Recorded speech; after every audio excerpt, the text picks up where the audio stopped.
What's going on, people? Welcome to the MMA Mainstream Podcast. Whoa, took a week off and almost forgot everything. I'm James with my co-host Kaelyn. Man, there was no UFC last week, so we really didn't miss anything. Right. Like that was great timing. I know. Yeah, it was. All right, but we do have our fight picks from the previous week, and you proceeded to go undefeated in this. Yeah. So congrats, you rocked it. Let me go ahead and bring that up for us. As you see right now, we have the Bellator card for tomorrow night, but we're going to get to that. But let's start with the fight card from last time, from 2 weeks ago. We had Paddy Pimblett, who made a pretty big impression in his first UFC bout. Like, he kicked ass. I like that fight a lot. That dude, he reminds me of Blonde Ron from Harry Potter. Oh, that's all I gotta say about that. Yeah, that's for sure. And the fight that we were actually split on, you got the perfect score.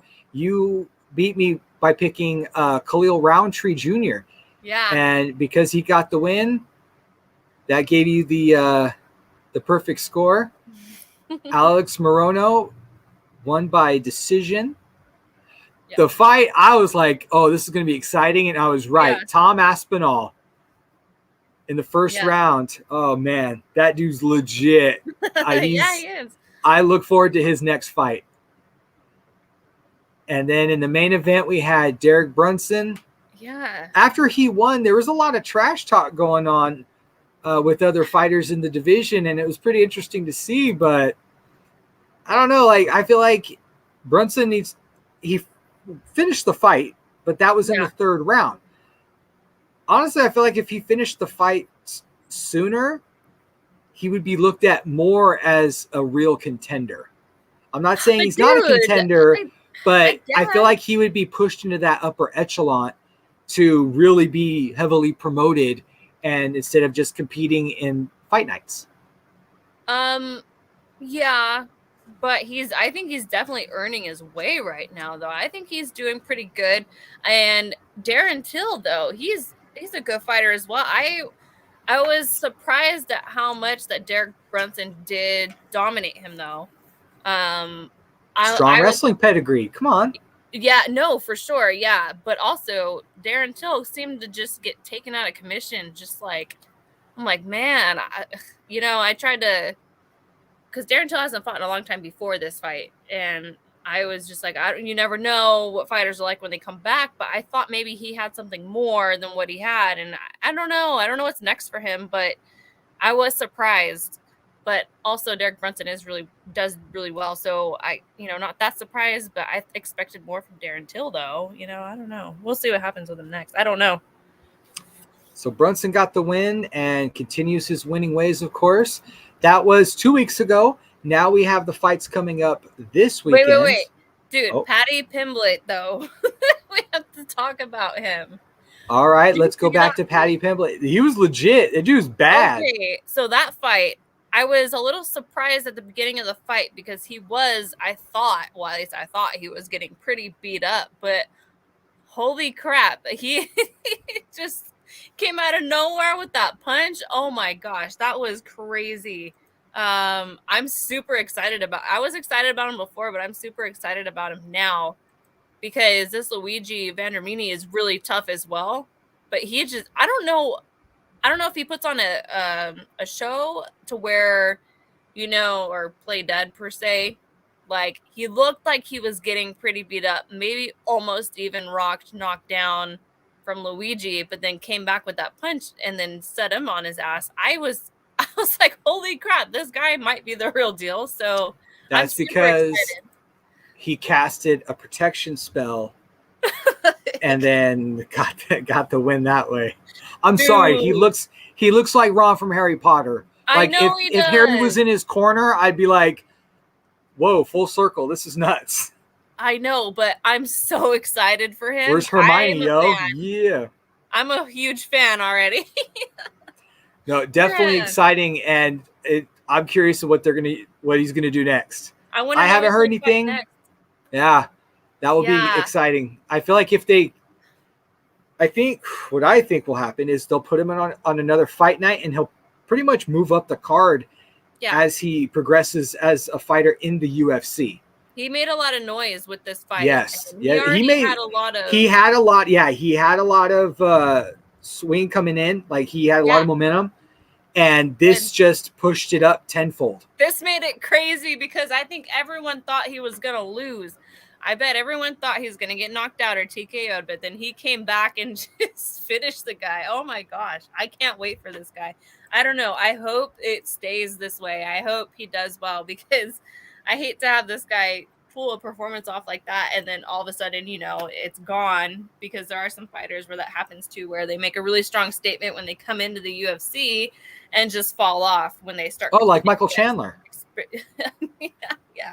Yeah. But, But Michael Chandler is also fighting, top fighters. He's not fighting guys slouches. Not that I'm not saying that all the fighters are slouches, but he's not fighting guys that are lower on the totem pole. He's fighting the top of the food chain when it comes to that. So, but that is an example of what happened. Yeah. So Michael Chandler definitely deserves to be where he's at for sure. Oh yeah. But also Paddy Pimblett, man, I'm excited. And then his mouth on him is so funny. He knows that he reminds me of a Conor McGregor. I wonder why. Oh, look at the Irish. No, I know, but his attitude, I actually appreciate this a lot more. I used to not like it, because they're not humble. But man, I like a guy that does that.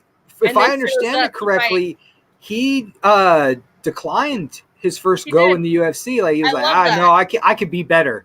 I love that. And then decided, okay, he's ready, and rocked it. So that's awesome. He knows what's up. I know. I like it. I'm excited for him. So. All right. We have the fight night going on this weekend. And we have Antonio Arroyo versus Joaquin Buckley. 12-14 against 9-4, both coming off losses. Yes. Oh, man. I don't know who Antonio Arroyo is, though. I don't know who either of them are. Buckley, it's either knockout or decision. Yeah, so Buckley, I believe, came off of Dana White's Contender Series.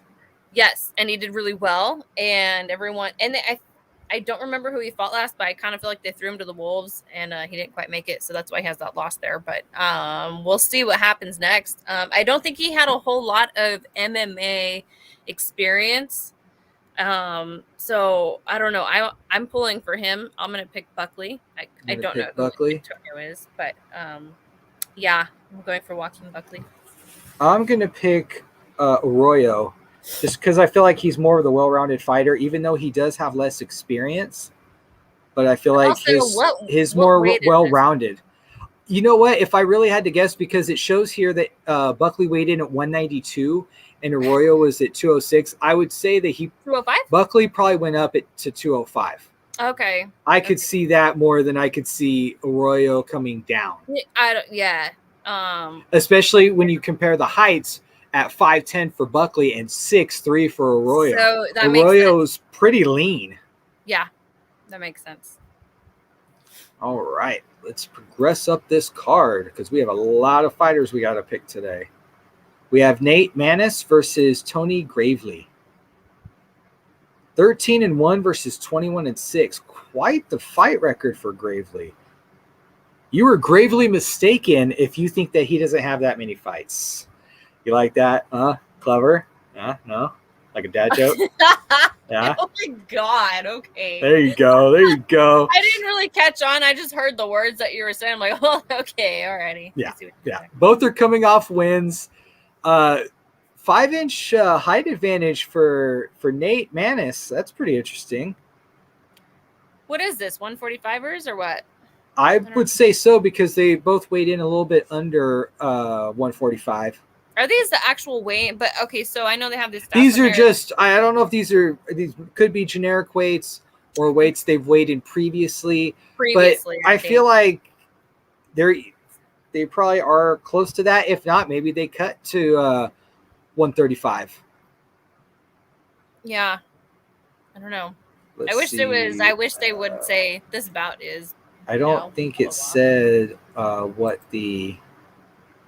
It's a bantamweight bout, so 135. Okay. yeah, so they they cut. both came down weights, I guess, Yeah. or I mean, they didn't weigh in So over this weight. is that must be their walking around weight, and they must cut to 135s. That doesn't make any sense to have this on the website.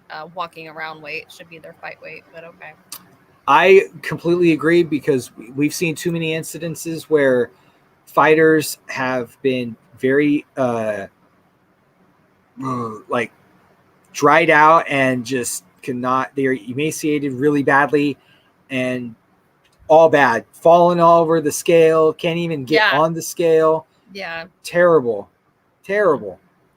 So I agree. I think it should be their walking around weight, but that would be a problem for some heavyweights. Let's be honest about that.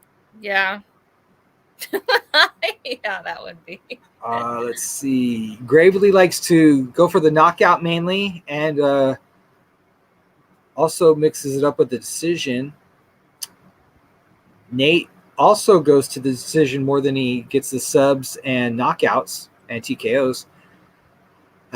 With the exception of height and experience level, it's kind of a pretty similar in the way that they win a fight. I don't know. I'm gonna go with Tony Gravely because of experience. That's all I go really with Gravely. Yeah.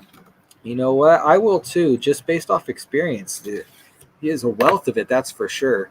All right. And I'll probably try to make a dad joke sometime next week about that. So stay tuned, folks. All right. We have two fighters whose names I can't read. They're both from the United States. We have Arman and we have Christos. Don't ask me to read their last names. Arman is ranked 14th. Christos is not ranked. We have 16-2 versus 19-8. I feel like I've seen Christos before. I want to say I've seen him compete and talk. He looks like another fighter. That's why, and I'm trying to put my finger on it. It's I think he's competed. He looks like Gillespie. That's who he looks like. Gregor Hold Gillespie? on. Is that him? I'm going to look this up. I want to make sure that Gillespie. I want to look say. At him. No, I want to say I've seen him compete because I remember the name in Tachi. Oh. So let me do a quick search, or quick for my standards, and we'll find out for sure. Let's see. Gregor Gillespie. That's who he looks like, Gregor Gillespie. I'm not saying he doesn't look like him. I'm just saying that, like, I remember the name. So that's why I'm like, have I seen him before?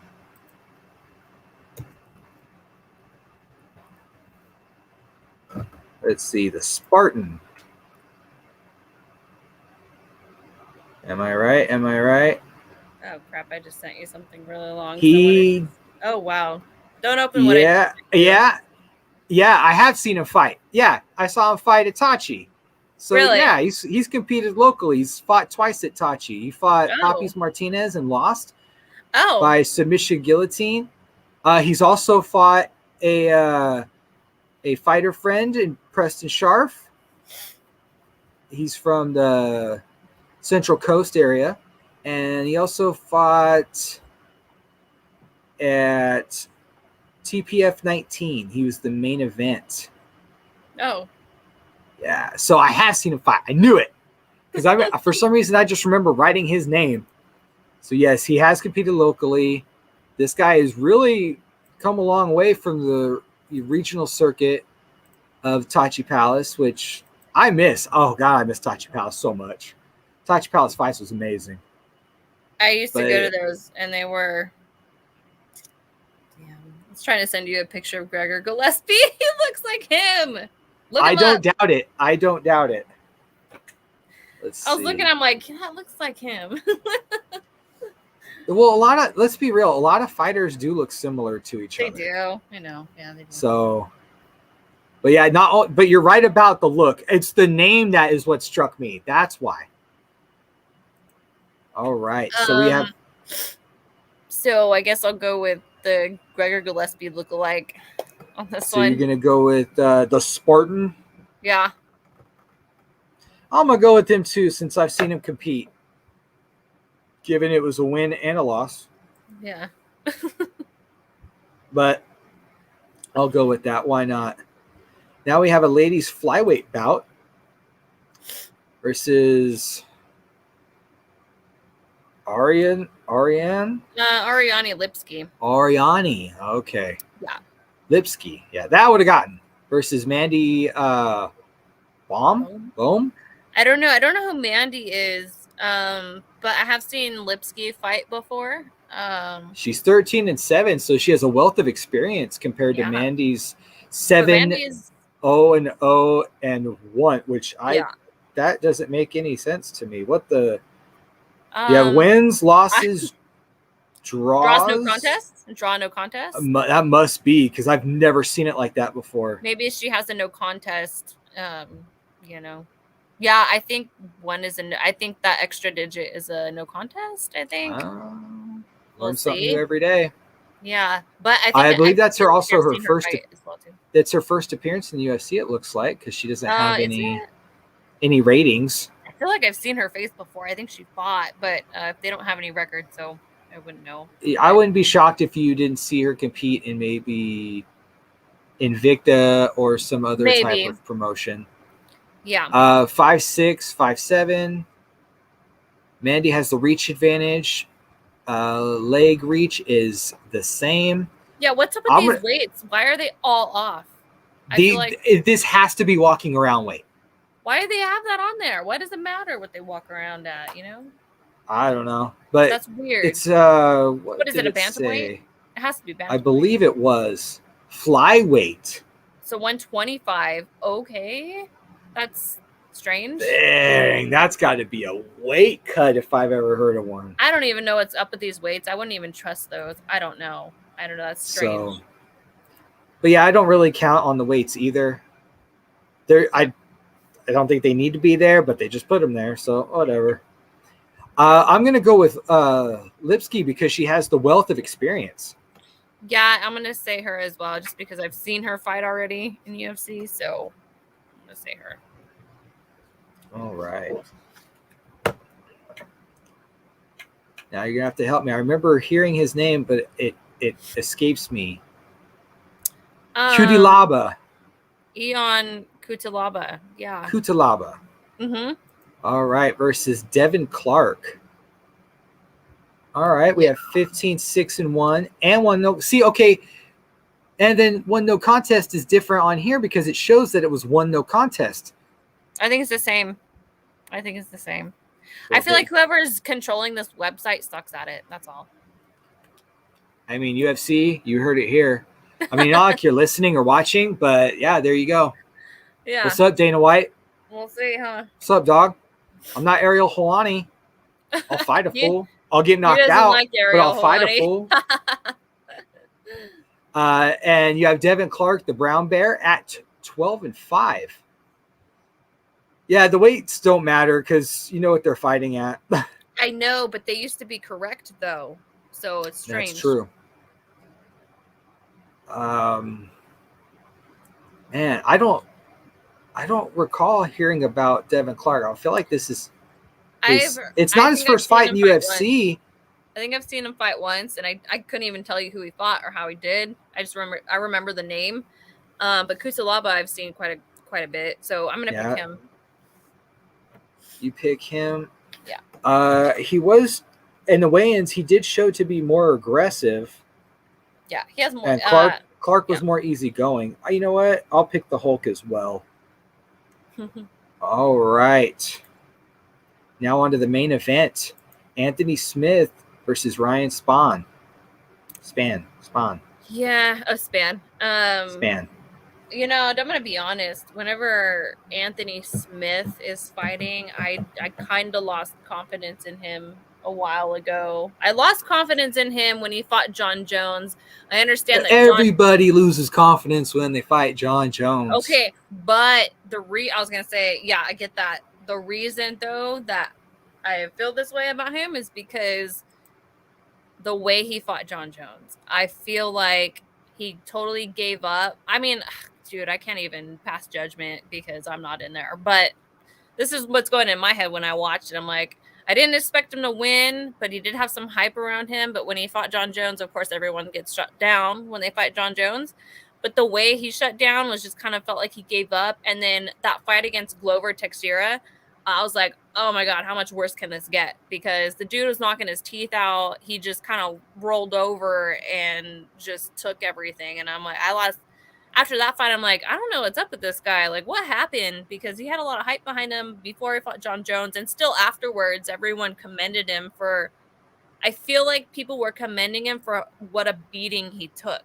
And it's like, yeah, you can sit there and take a beating. That's not smart, though. That's not how you want to fight. Like, I get anyone could have heart and get in there and just lay down and take the fight. But I feel like something's up with him. He wasn't what he was hyped up to be. I still feel that way. Ryan Spann, ranked number 11, doesn't have as much as he does have quite a bit of experience, but not as much as Anthony Smith. Anthony Smith has been in headlines for a while when he fights. Yeah. Ryan Spann, you would think this should be an easy fight for Anthony Smith. I don't even have confidence in him. This is a huge opportunity for Spann because if he beats Smith, man, that's going to shoot him up the rankings. But it has to also be an impressive showing. Yeah.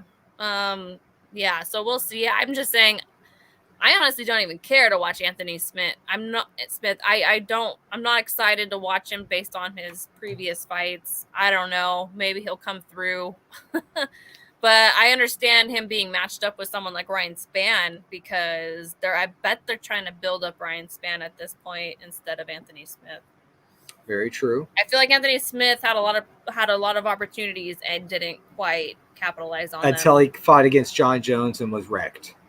And then after any fight after that, I'm like, okay, what does this guy have? Because I didn't know about him before he fought John Jones. The only reason why I know of him is because he fought John Jones. It's because they put him on the hype train. I guess, but but the highlights that they showed of him before he fought John Jones made me think, oh, maybe he can get it, but clearly not. So I don't know. I'm not a fan of Anthony Smith. Ryan Spann, I'm going for him. He's the underdog. Going for Spann. Yeah. You know what? I'm going to go for Smith. Okay. Just to be different. All right, folks. That was our picks for the UFC that's going to be on this weekend.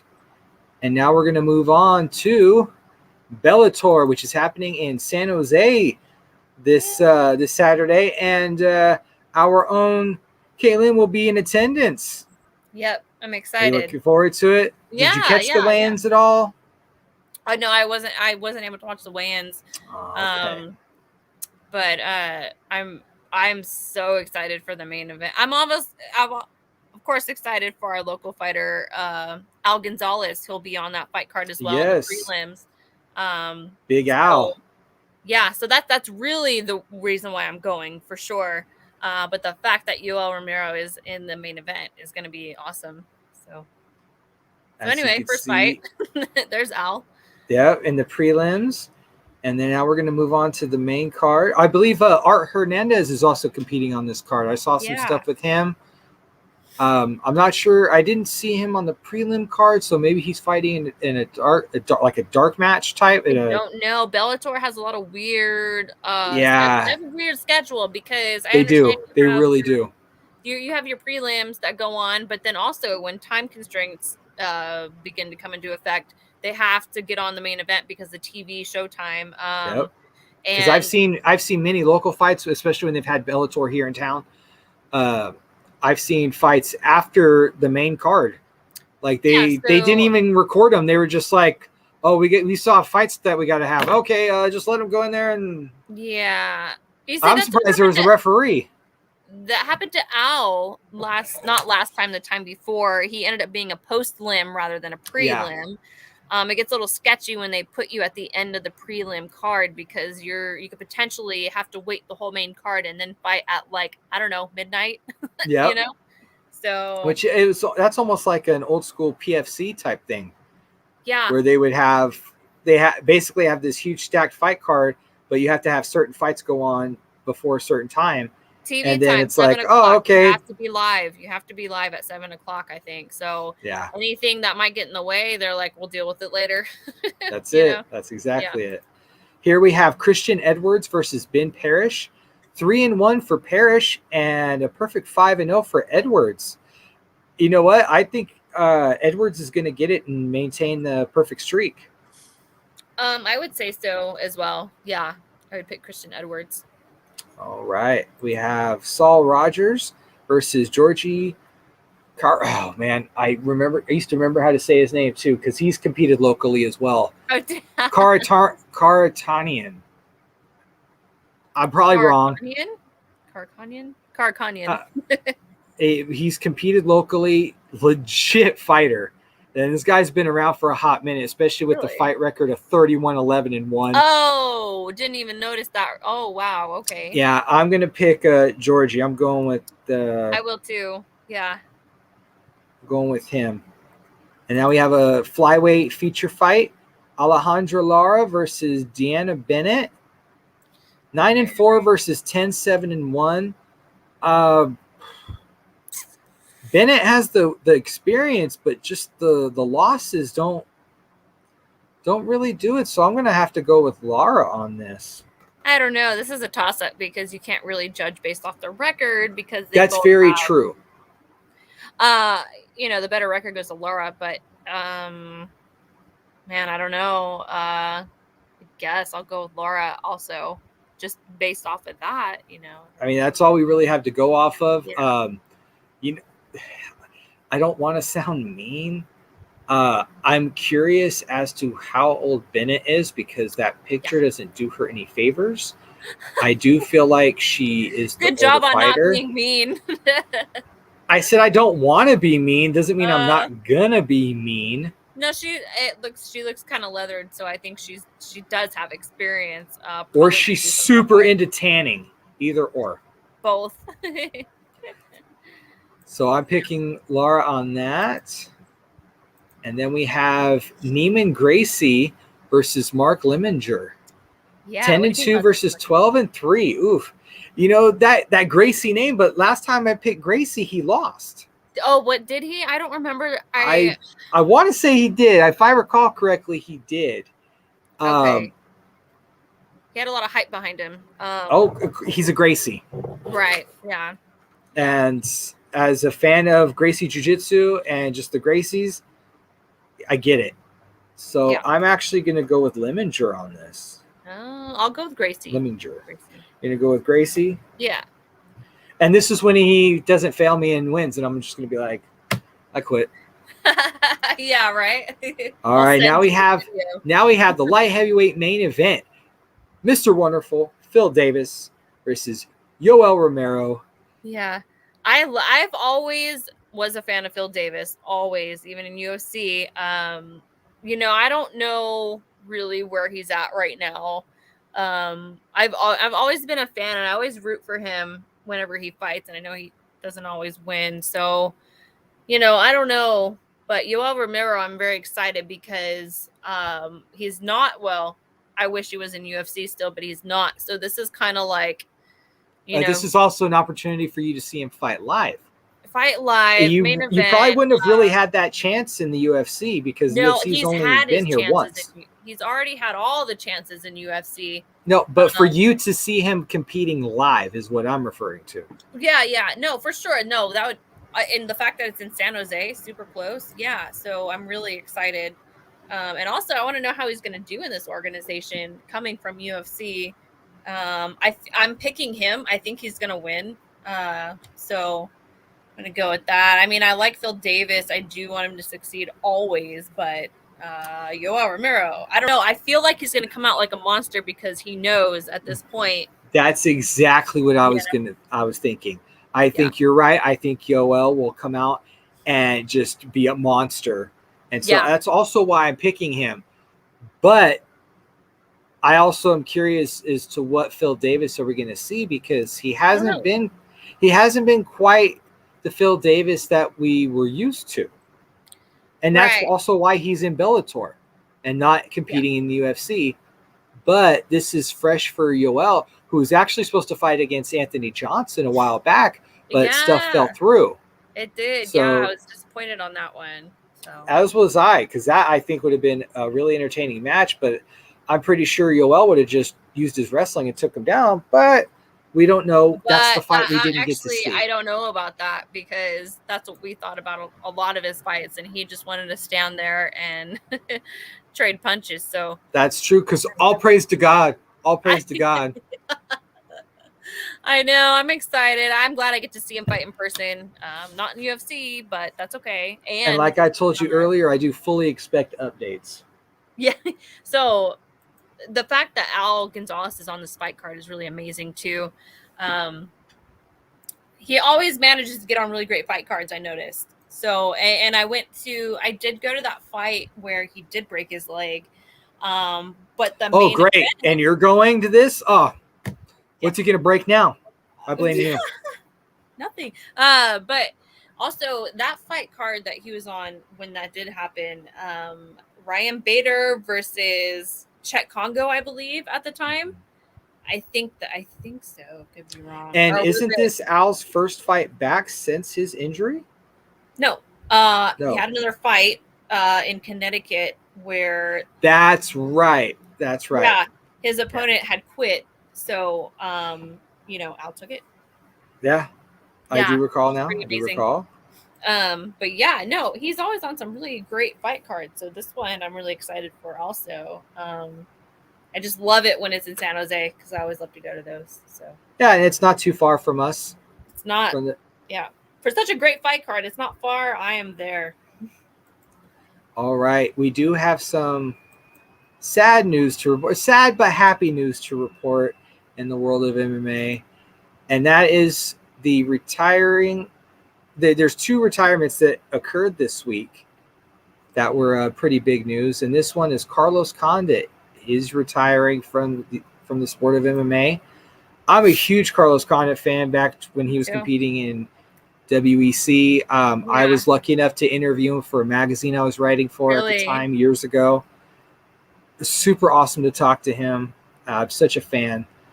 I love him too. And then I just feel like when he came back, I'm like, he's a tough guy still, but I don't see anything for him anymore as far as UFC goes. Unfortunately, I feel like the sport evolved while he was gone.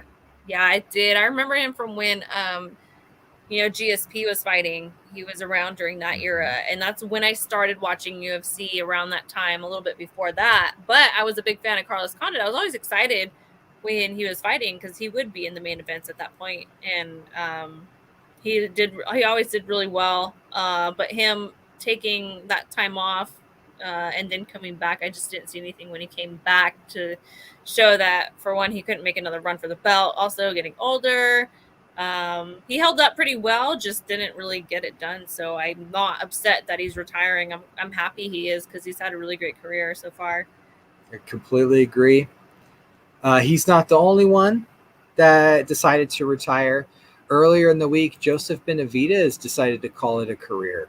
Yeah. As you can see here, he's a 4-time UFC title challenger. Never won the belt. Same as Condit. Condit was an interim champ. Is that really a champ? No, sorry. I feel like it's not. I feel like it's second place. It is second place, and I don't know why there's a belt for it. But agreed. Yeah. But Benavidez, long-time contender, competed in the UFC for quite some time. Yes. His wife is Megan Levy. Yes. Which, good for him. That's something awesome to retire to. Let's just be real. Yeah. 37. We've discussed his last fight. I was quite unsure about him, because he never really seemed to hit where he needed to be to make that upper echelon. And he decided to hang up the gloves. So I don't blame him. That's it. That's your career. You're at that age, and it's like it's okay. Like he's done really great. He had a really good career. He's been around for a long time already. So he's had crazy fights. This is an appropriate retirement. I love seeing that, as well as Carlos Condit. You know, you'd hate to see them go out. But as long as they are healthy and yeah, we're definitely going to miss them as fight fans. I like that fighters retire on their own rather than being forced to. Like they're clearly, like he could have had Benitez could have clearly had one more fight and then make that. I feel like he could have had maybe another 2 years in the fight game. He could, but that'd be pushing it. And if someone's not there, right. then obviously they shouldn't do it. I mean, it's not like they just decide. It's not like Dana White had to be like, listen, no more. Like he was. Well, I don't know. Who knows behind the scenes? I have no idea what goes on with that guy, but I'm not mad at that. That's for sure. No. I think it's a smart idea. Same here. So congrats to them on great careers, and we look forward to seeing what they do now. Like, are they just gonna sit at home, or what are they gonna do? It makes me curious. Megan O'Leary's still in UFC. She's gonna. Well, she's still. So what's he gonna do? Just be like, "Hey guys, what's going on? Just hanging out." Yeah. No, I don't know. I'm sure there's something he could do. I mean, a lot of I feel like a lot of the guys that do retire on their own, they obviously have something else going on, because if they didn't, I feel like those are the guys that are like one more fight, two more fights, you know. So true. All right, and then back to some Bellator news. Bellator champion Ryan Bader earned his black belt before his Grand Prix fight. So congrats to him on earning his black belt. I will probably forever be a white belt. So yeah, I'm pretty stoked about that. Me too. I mean, I do have some stripes.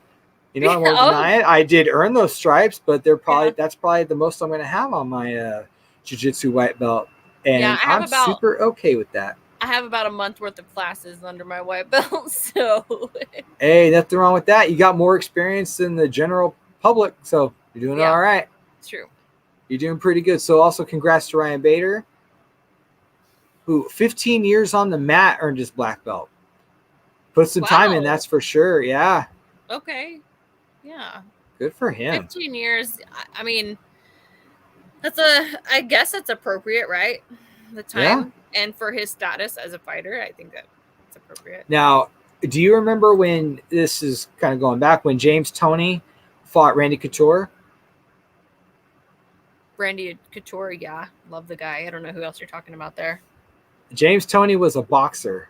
Oh, really? This was in the UFC. James Toney was talking so much smack, so Dana White was like, okay, I'll have you fight against Randy Couture.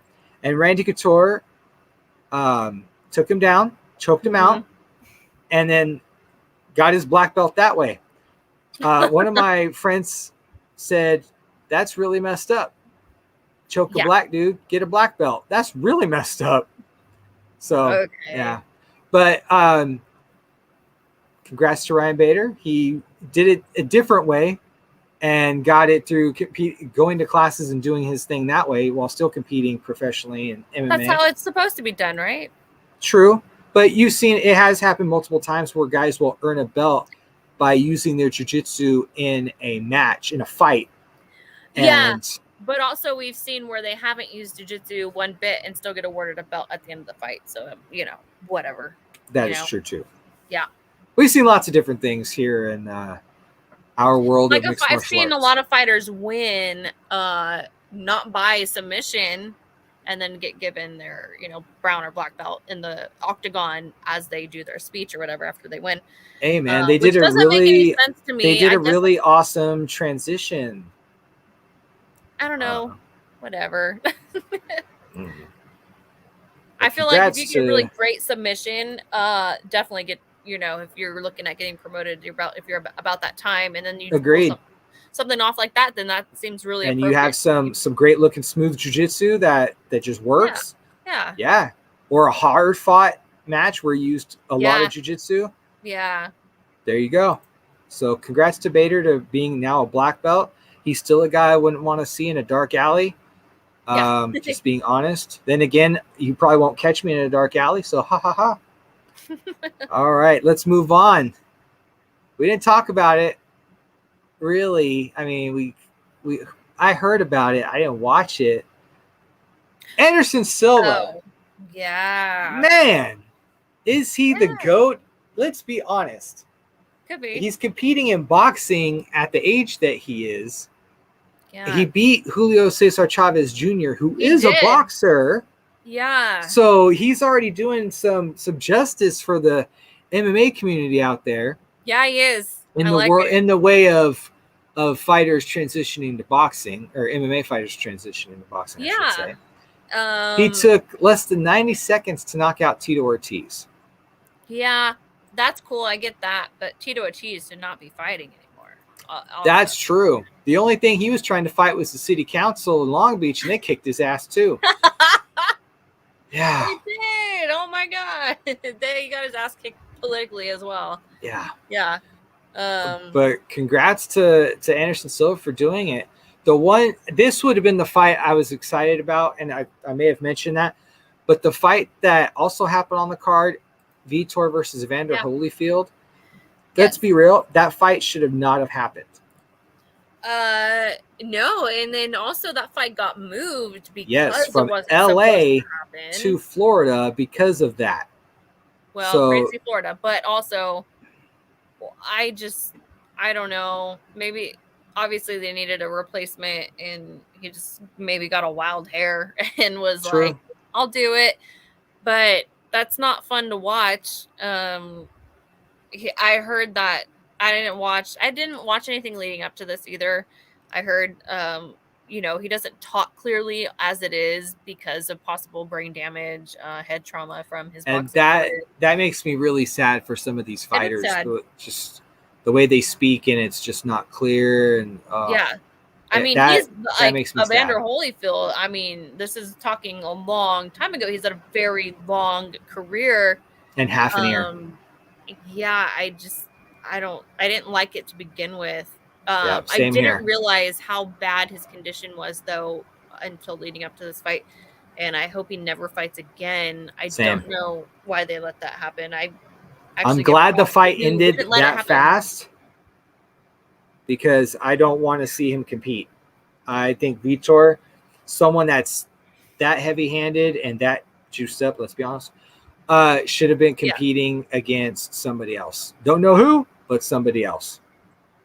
Yeah, Evander Holyfield shouldn't fight anybody anymore. He's done. He needs to be done fighting. I don't want to see him get hit in the head anymore. It's too much, man. I hope whatever happened in this fight didn't do any other crazy damage. It probably did, but I don't know. It's really sad to watch. Yeah. Now, some more disappointing news, since we were talking about Evander Holyfield fighting. Transgender fighter Alana McLaughlin won her fight. You don't say. A former member of the U.S. Army Special Forces. Yeah. What promotion is this that put this on? Combate Global. Really?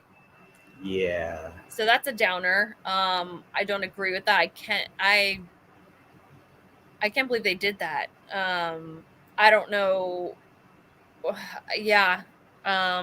That makes me want to throw up, to be honest. And I don't think I'm the only one that thinks that. I get that there are people that want to compete, that are whatever you are, you should be able to have something you love to do, a sport to compete in, a career to be made of, despite discrimination and stuff like that. But sports specifically, when you have men and women leagues separately, they are separate for a reason. And I don't think you could just switch one to the other and justify it being even, because it's not even. It will never be even. If you want I think maybe if they come out with another league for people that are transitioning to whatever they are transitioning to, I think they can have their own category. That I completely agree with. That's the only way I see that being okay. Yep. Because and even then, you don't know. Even then, who knows? That it's kind of up in the air. I don't like that this is going on. I don't like that this promotion. I like Combate Global. I don't know why they did this. That's really disappointing to me. I agree. That's just my opinion. You can disagree, but this makes me want to throw up. No, I do completely agree because, okay, this person may identify as a female. That's fine. But yet, in the way of physical biology, they are still a male. Okay. So they still have, I mean, she could be on, hormone replacement, but the thing is, she is still, to a certain extent, built like a man and still has a huge strength advantage over the female competitor. Right. Who's actually biologically a female. Okay. And so that is where I hugely disagree. Right. Of course, we agree on that. Yeah. I had listened to Below the Belt. Brendan Schaub has Below the Belt podcast where he goes over fights and his opinions on things. They showed a picture of what this girl was before she transitioned. I believe she was on testosterone as a She hasn't transitioned. If she's transgender, I believe she's pre-op. So she is. I don't know. I just saying what I believe to be true. Okay. And that's that if it's transgender, she identifies as a female and could possibly have started to do things to transition, but still medical records aren't anyone's business to begin with. So that's a fact. No one will know. No one will know besides her and her doctor or whatever she's doing. But also, I saw what this girl looked like before she identified as a girl. Definitely a male on steroids at the time when he or she was male. So she isn't just a trans. She was a male on extra testosterone. I mean, that's just my opinion from what I've seen in the photos. I could be wrong, but anyway, it just makes the whole thing more lopsided. Yeah. And I saw that. I only saw this on Brendan Schaub's podcast, so who knows if that's true or not, but that's what I saw, which was even more disappointing, or it bothered me a lot more. I think a lot of us that have been around mixed martial arts, have covered it, have done some form of martial art. From what I've seen, a majority of us do feel the same way, that just because this person is transgender, that's fine, that's whatever. But they should not be competing against females when they are still technically, genetically, biologically a male. Yeah, but I think, period, they should not be intermingling. Yeah. In competition. Yes. I feel like the whole reason from the beginning that there's a male league and a female league is because you're there to damage someone. If you have an advantage, that's why they don't allow steroids. That's why there's USADA. Now, if Alana, let's play pretend. Say Alana wanted to compete against Fallon Fox, who was the first transgender person to compete in MMA. Yeah.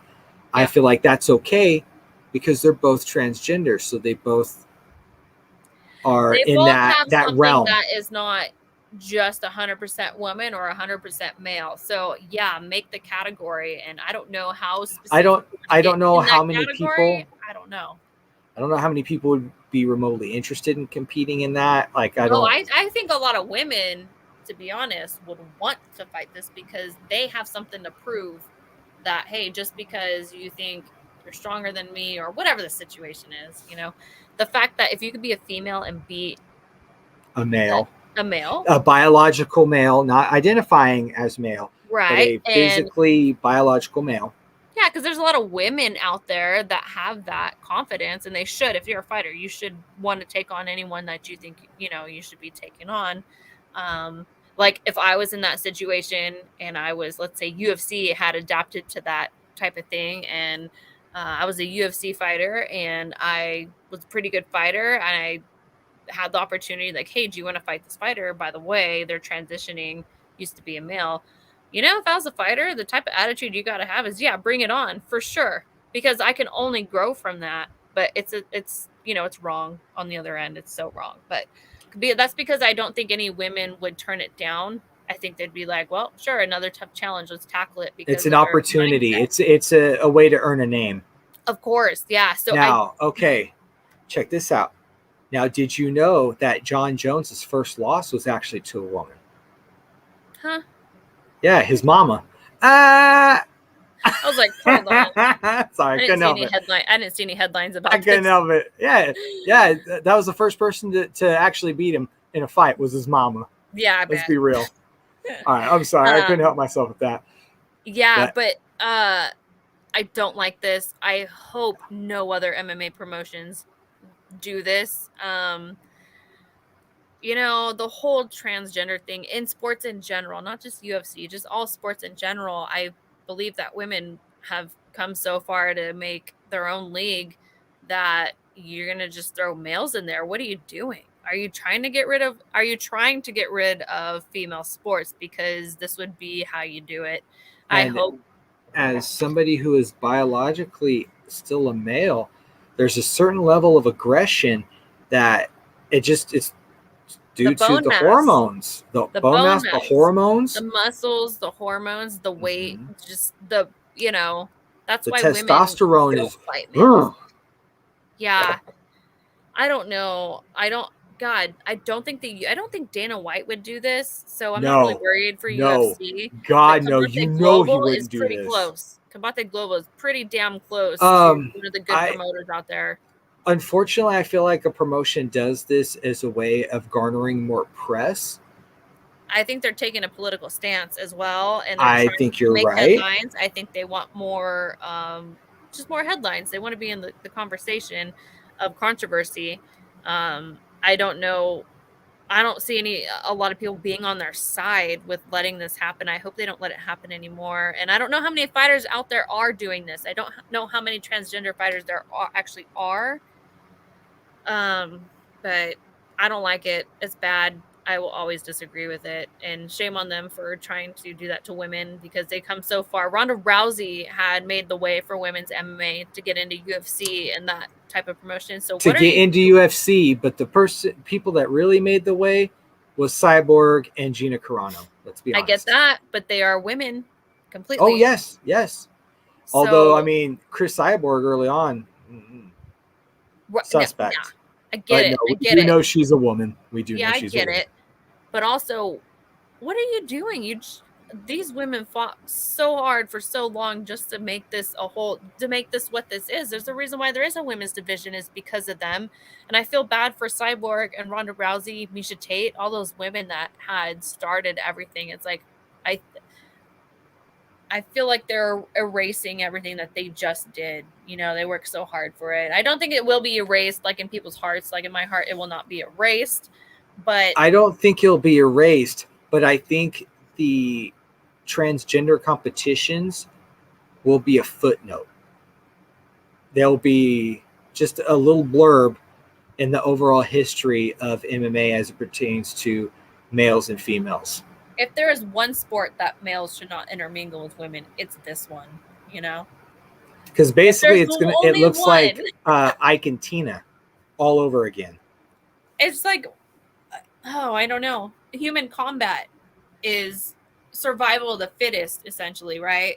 That's what makes it so exciting. But what makes it more exciting is you have two people in the same playing field where you know that they both have the same opportunities as each other to do the best that they can. But when you are purposely giving it to someone who has an advantage, reminds me of just a circus fight, But even circus fights, like these celebrity boxing matches are somewhat even, and they're in the same gender. To an extent, yeah. All right, well, anyway, those are our thoughts on transgender fighters and men versus women. And speaking of men versus women, Jason Mayhem Miller was in the news this week. That was a good segue. You like that? That was good. He was arrested for felony domestic violence and held on $1.3 million bond. Wow. They do not want him getting out anytime soon. No. Wow. This makes me sad. Like, I was really a fan of Mayhem Miller, but way before Bully Beatdown and just him being crazy, him causing mayhem. And then the dude just completely fell off. And To be honest, I think he had issues before. Of course he did. Of course he did. His name was Mayhem. Come on. But it's unfortunate that whatever those problems are got the best of him. Yes. And that's what's unfortunate. So it is what it is, but he is in the news this week, and unfortunately it was not for something positive. And hopefully, depending on the outcome, he will do better in life. Good luck, Mayhem. But now to some positive news. John Dodson will be competing against Viselia's Cody Gibson. This I'm excited about. Cody Gibson had retired. He formerly competed in the UFC. He returned to XMMA, and he knocked out the dude in 46 seconds, I believe.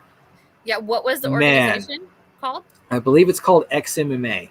XMMA.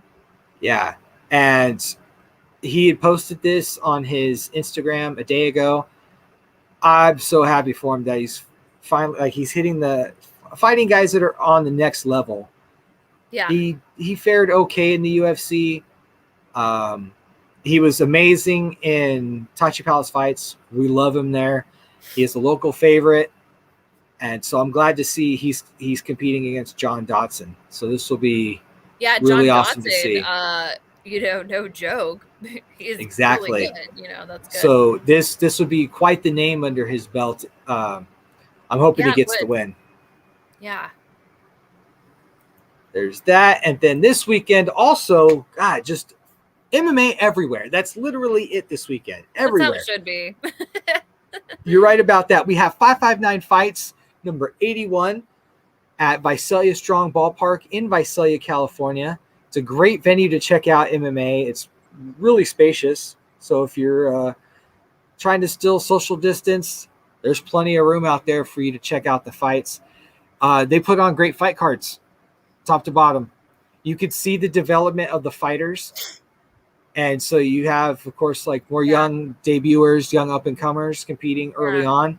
And then by the time you get to the main event, you have some pretty well-seasoned amateurs that are pretty close to going pro. And so that's the most exciting thing to see. Those are fun. I love that. And it's like that in Muay Thai as well, when you see all these amateur promotions and like you recognize these fighters that are coming all from, like California, Arizona, anywhere that's pretty remotely close. And then, you see them from when they start to like, oh, they're the main event now. So it's really fun to see that.